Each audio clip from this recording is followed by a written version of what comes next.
Hello everyone, hope you're doing well. Today we're back in War Thunder looking at another Devblog, and today we're looking at the Big Dick Tunguska. If you don't know what this thing is, it's a dual-purpose anti-air machine, which is wonderful to see coming to the game because it means many new steps in many different directions for top-tier ground forces. And also, what has got me very much hyped or very much pumped is the news that they're going to be reducing a lot of research costs when it comes to rank 5 and 6 vehicles.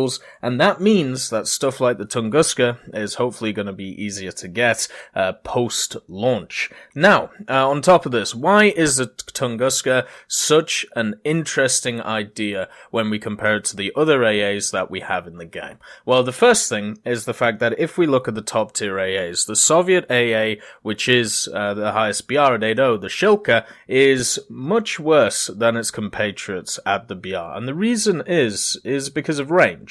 The only real reason is because of range. The burst mass of the Shilka is great, the amount of guns it has, the turret rotation, everything that makes something a good AA, the Shilka has, apart from the range element. And as we've seen with the introduction of helicopters, with a continuation of modern, or I should say more modern jet combat, what we're getting is increased range of ordnance. Up to now, with stuff like the helicopters being able to snipe people from 5 to 6k away, and obviously with the Shilka's guns, they cannot reach. So this is where the Tunguska comes in and starts blowing stuff out of the air, because it doesn't just have dual sets of 30mm guns, it also has access to ground-to-air missiles in the form of 9M113s, I believe. I'll just make sure to check that for you. Yes, 9M311s. I was very close.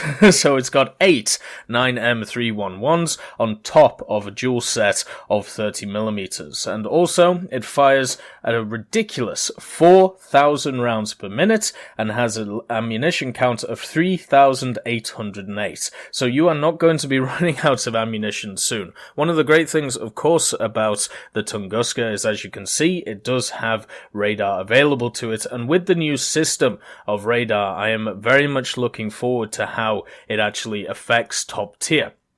What was a surprise when they showed it in the sneak peek? If you want to have a look at the sneak peek, we did a live stream on it, would it be yesterday at this point? It's very hard to tell. Time is kind of all over the place right now. But they showed the Tunguska, and they showed the radar that went along with it, the auto-tracking system that radar gives you, but they also showed the issues that it may have, where it does have blind spots, especially above the radar. So it's not just as simple as a point-and-click machine, but it is definitely getting there, especially since the range on the radar was about 10 kilometers. So you may think today, at this moment in time, stuff like AH-1Zs are safe on the battlefield. Well, if a Tunguska gets a sniff, especially with these ATGMs, or, the ground-to-air missiles, I suppose, it's going to be able to annihilate it. So it's got some high fire rate, high velocity 30mm, it's got some ground-to-air missiles to back it up,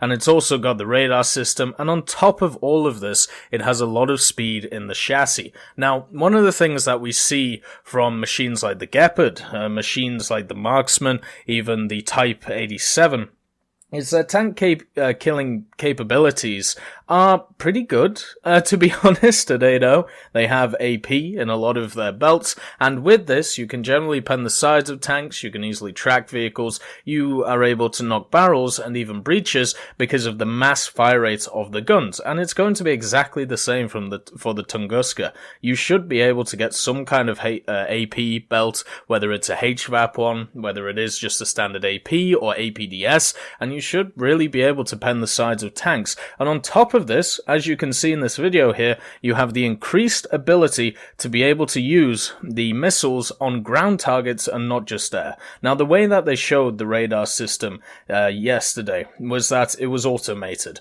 Basically, you would track the target, you would hold your mouse over it, and then it would tell you where the lead indicator was, and then all you have to do is line it up with it. It was very, very easy to do, and the same thing was for both systems, for the 30mm and also for for the ground-to-air missiles. Now, obviously, when it comes to hitting ground targets, you're going to have to aim, but when it comes to air, this is definitely, once again, very much similar to the Mitsubishi that we just covered. It is an acceleration in technology, and now, in my opinion, with the Tunguska, we have a great opportunity, just like we did in Update 1.85, to test this style of technology with the ground-to-air missiles and the automated radar system. Once it's figured out over Update 1.87, then we can introduce it as a mechanic for other nations. I've talked about a lot how it has been quite annoying over the last year in War Thunder to see a lot of mechanics being added to the game,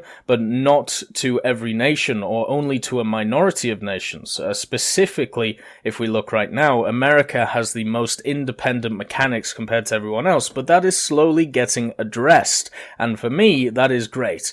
The Tunguska does mean that we now have a vehicle which introduces new mechanics into the game, but it also means that we have one which is a singular in the game, at least that we know of. We don't know another AA machine which has ground-to-air missiles with the radar, all together in this conglomeration. But it does mean if you only put one of these vehicles in, then we can test the ideas, and then further down the line, we can see an expansion of them in other nations. And for me, that seems to be the pattern that we see from Gaijin, especially when we look at the last the last year or so. Supersonic jets, then we have the composite armor idea with the T-64A back in the day and the M1 Abrams, then, T-64A with the KPZ-70 and the MBT-70, and with the Tunguska, we're pretty much getting the same thing.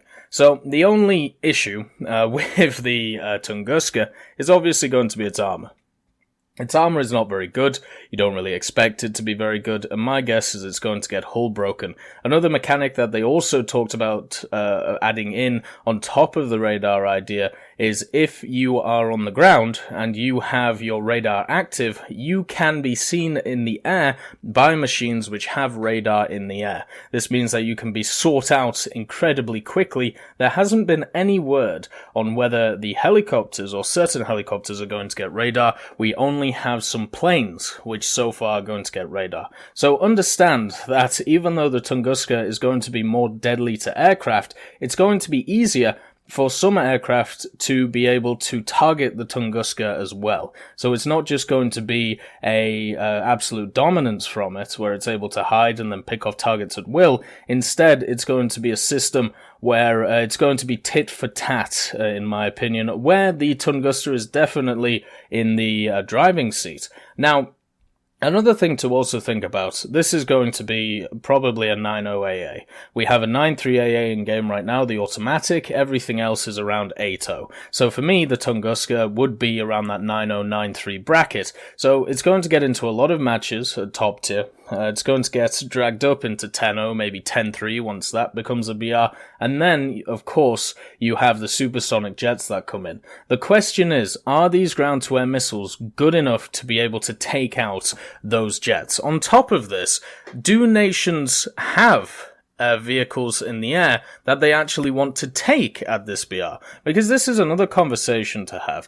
Remember, they increased they increased the spawn cost of a lot of jets at top tier, meaning that they kind of forced a helicopter meta to come into the game. And what that meant is it was incredibly hard to get a jet, and when you did get a jet, whenever you got close to the battlefield, because of the way that the radar-guided AA worked, you were pretty much doomed, unless the person piloting the AA was not very good. So then helicopters became the meta, specifically the Mi-35M and the AH-1Z, and with this, what we saw was longer, extended engagements, and the natural predator of helicopters being priced out of the system in the form of jets. So the Tunguska, for me, even though it's going to be great against targets which are close to it, I feel like it's not going to fight anything that's close to it. It's going to fight, basically, helicopters. And this has been designed, when we look at it, to annihilate stuff like AH-1Zs, which are just going to sit at the back of the map and just hit whatever they feel like. So the question is, Will the Tunguska be able to target the helicopters before the helicopters can target it? And in my opinion, with this radar system, and if the helicopters do not get it, yes, it definitely will be able to. And also, because of the raw speed of the machine, because of the fact that it can go 65 kilometers an hour, there is definitely a call for it to be able to reposition pretty well. So overall, you're getting a lot with this machine. You're getting a lot of anti-air killing capabilities. You're getting maybe similar anti-tank capabilities when we look at other AA, apart from the fact that you get the 80 gems on top of everything. And you're getting a lot of speed, and you're getting quite a chunky monkey. You can see the booty on this machine is absolutely massive, and it is definitely something to think about while you're trying to hide it. And remember, even though I talked about the radar, how it can be detected from jets in the air, if they also have radar, you can turn off the radar in the Tunguska if you want, and that seems to be something which is going to be copied across the board to all of the vehicles that have AA. It also has a 710 horsepower engine, and as I said, many other wonderful little things to it. This, to me, is another step up. This is another evolution of what we're seeing as the war between CAS and ground. And even though, if we look at real life, I think it's very easy to say that air generally wins this battle, because of, well, you could talk about drones, you could talk about the fact of being able to drop ordnance from such high up and guided. It's very hard to actually shoot the thing that shot it down. Shoot the thing that was able to drop the ordnance, and also the distance of engagement has increased so much it is quite hard for the ground to be able to fight back. But in game, at least, we can see that there is an effort to try and make that balance happen. Even though for many years it has seemed to be more of a to and fro with the CAS element, especially with helicopters in the last year and before the rocket change. When the Sabres were running around annihilating everything, the air was winning. And now we'll see if the Tunguska can address the balance. In my opinion, yes, I think it will. I think helicopters will have to really watch out for what's on the ground, especially if these ground-to-air missiles are as good as they have been portrayed. I hope you all have a wonderful day, and I'll see you next time.